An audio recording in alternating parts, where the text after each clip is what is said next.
Dubro Suspicion Files.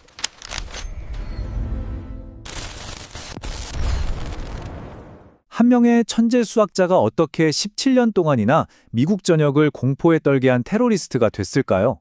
오늘은 바로 그 유나버머, 테드 카진스키의 이야기 속으로 한번 들어가 보겠습니다. 자, 여기 보세요. 한쪽은요, 16살에 하버드에 입학한 수학 천재예요. 그런데 다른 한쪽은 수십 명의 사상자를 낸 냉혹한 살인자입니다. 정말 극과 극이죠? 오늘 이야기는 바로 이 한 사람 안에 어떻게 이 두 얼굴이 공존할 수 있었는지에 대한 겁니다. 그럼 도대체 왜 그렇게 됐을까요? 그 해답이 저 멀리 몬태나의 외딴 오두막이 아니라 어쩌면 CIA의 비밀 자금을 받은 하버드 대학교, 바로 그 안에서 시작됐을지도 모릅니다. 정말 충격적이죠? 자, 천재 그리고 테러리스트. 이 모순적인 이야기의 시작부터 한번 따라가 보죠. 때는 1958년 하버드입니다. 16살의 나이로 입학한 테드 카진스키. 수학적으로는 정말 따라올 사람이 없는 천지였지만 사회적으로는요, 너무나도 고립된 그런 소년이었어요. 그리고 1년 뒤인 1959년, 이 깊은 고립감 속에서 어떻게든 사람들과 연결되고 싶었던 카진스키는요, 헨리 머레이 박사라는 사람이 진행하는 심리학 연구에 지원하게 됩니다. 그냥 다른 학생들과 철학에 대해 토론하는 그런 연구라고만 생각했던 거죠. 하지만 그게 아니었습니다. 이게 그냥 실험이 아니었어요. 아주 잔혹하게 설계된 말 그대로 4단계에 걸친 정신적 공격이었습니다. 자, 첫 번째 단계. 자신의 가장 깊은 신념과 비밀을 에세이로 쓰게 합니다. 그리고 두 번째, 이제 다른 학생이랑 토론을 할 거라고 준비를 시키죠. 근데 세 번째 단계에서 반전이 일어납니다. 토론 상대가 아니라 훈련된 공격수가 나타나서 카진스키가 쓴 바로 그 에세이를 가지고 그를 체계적으로 모욕하고 무너뜨리는 거예요. 이게 끝이 아닙니다. 마지막 네 번째, 자신이 정신적으로 무너지는 그 장면을 녹화한 비디오를 계속 반복해서 보게 만들었습니다. 이건 한 사람의 자아를 완전히 박살내는 과정이나 다름없었죠. 이 끔찍한 일이 무려 3년 동안 거의 매주 반복됐습니다. 그러니까 약 200시간 동안 이런 지속적인 심리적 학대를 당한 거예요. 아니, 도대체 어떤 심리 실험이 이렇게 잔인할까요? 네, 이게 그냥 평범한 학술 연구가 아니었기 때문입니다.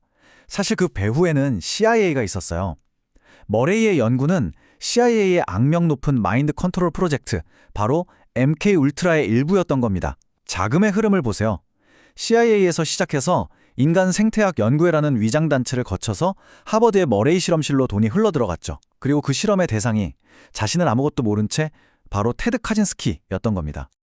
그러니까 머레이 박사는 사실상 2차 세계대전 때 CIA의 전신인 OSS를 위해서 개발했던 그런 신문 기술, 사람의 인격을 파괴하는 기술을 더 발전시키고 있었던 거예요. 단지 이번에는 그 실험 대상이 전쟁 포로가 아니라 바로 자신의 학생들이었다는 점만 달랐죠. 그리고 정말 기가 막힌 아이러니가 뭔지 아세요? 이 실험에서 이렇게 수능적이고 규칙을 잘 따르던 젊은 카진스키에게 붙여준 코드명이 바로 준법적인, 즉 lawful이었습니다. 참 아이러니하죠. 어쩌면 그의 내면에 무법의 씨앗을 심고 있던 바로 그 시스템이 그를 가장 준법적이라고 불렀던 겁니다. 자, 이제 숲속의 방아쇠입니다. 조용한 은둔자에서 복수심에 불타는 살인자로 변해가는 과정이죠. 하버드에서의 그 끔찍한 경험은 그를 시스템으로부터 완전히 등 돌리게 만들었습니다. 결국 UC 버클리에서 아주 촉망받던 교수 자리도 갑자기 그만두고 사회로부터 완벽하게 벗어나려고 하죠. 그는 수년간 문명과 완전히 단절된 채로 정말 조용한 은둔 생활을 합니다. 하지만 그의 마음속에 있던 그 수동적인 분노가 활활 타오르는 폭력적인 복수심으로 바뀌게 된 결정적인 사건이 터지고 맙니다. 그의 일기장에 이렇게 쓰여 있습니다. 내 마음은 산산조각 났다. 바로 그때 나는 결심했다. 좋아, 이제 사람들을 죽일 시간이야. 자신이 그토록 사랑했던 이 자연의 성소가 파괴된 것은 그에게는 자기가 그토록 증오하고 도망쳐왔던 산업사회가 자신에게 선전포고를 한 거나 마찬가지였던 거죠. 자, 이제 유나버머의 마음속으로 들어가 보겠습니다. 그의 폭탄은 시간이 갈수록 점점 더 정교해졌어요. 특히 직접 깎아 만든 나무 부품이 들어있는 게 특징이었죠. 하지만 그의 가장 강력한 무기는 폭탄 그 자체가 아니었습니다. 바로 그의 사상, 그의 이데올로기였죠. 그는 권력과정이라는 이론을 내세웁니다. 이게 뭐냐면요. 인간이 진정한 성취감을 느끼려면 4가지 단계가 필요하다는 거예요. 목표를 세우고, 노력하고, 그 목표를 달성하고, 그 결과로 자율성을 느끼는 것. 생각해보세요. 원시인들은 매일 사냥하고 집을 지으면서 생존 자체를 통해 이 과정을 끊임없이 경험했겠죠. 그런데 카진스키는 현대사회가 이 자연스러운 과정을 망가뜨렸다고 봤습니다. 이제 우리는 생존을 위해서 진짜 권력 과정을 겪을 필요가 없어졌잖아요. 그래서 시스템이 뭘 만드느냐? 바로 대리활동이라는 걸 만들어낸다는 겁니다. 이건 그냥 우리를 계속 바쁘게 만들기 위한 인공적인 가짜 목표라는 거죠. 그럼 현대사회의 대리활동에는 뭐가 있을까요? 카진스키에 따르면 소셜미디어에서 좋아요에 집착하는 거, 회사에서 끝없이 승진하려고 애쓰는 거, 아니면 스트리밍 시리즈 밤새 정주행하는 거, 이런 것들이 다 대리활동이라는 거예요. 기술 시스템이 우리의 진짜 자유를 빼앗아가는 동안 우리는 이런 무의미한 활동에 정신이 팔려있다는 거죠.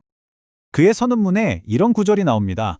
시스템은 인간의 필요를 충족시키기 위해 존재하지 않으며 그럴 수도 없다. 대신 인간의 행동이 시스템의 필요에 맞게 수정되어야 한다. 여기서 그가 말하려는 핵심은 이거예요. 기술이 우리를 위해 존재하는 게 아니라 오히려 우리가 기술의 효율성에 맞춰서 우리 자신을 바꾸는 그런 노예가 되어가고 있다는 겁니다. 자, 그럼 이제 그의 체포와 그가 남긴 유산에 대해 이야기해보죠. 대체 17년 동안 어떤 물리적 증거도 남기지 않았던 이 유령 같은 범인을 어떻게 잡을 수 있었을까요? 결정적인 잔선은요, 바로 그의 글이었습니다. 그의 동생인 데이비드가 신문에 실린 유나버머 선언문을 읽다가 이거 내 형의 글투인데? 하고 알아본 거죠. 특히 아주 독특한 표현이 있었어요. 대부분의 사람들은 You can't have your cake and eat it too 라고 쓰는데 카진스키는 옛날 방식인 You can't eat your cake and have it too 라는 표현을 고집했거든요. 이 아주 희귀한 언어 습관이 결정적인 증거가 된 겁니다. 결국 17년 만에 그를 잡은 건 물리적 증거가 아니라 그의 지성이었던 셈이죠. 재판 과정에서도 아주 흥미로운 충돌이 있었습니다.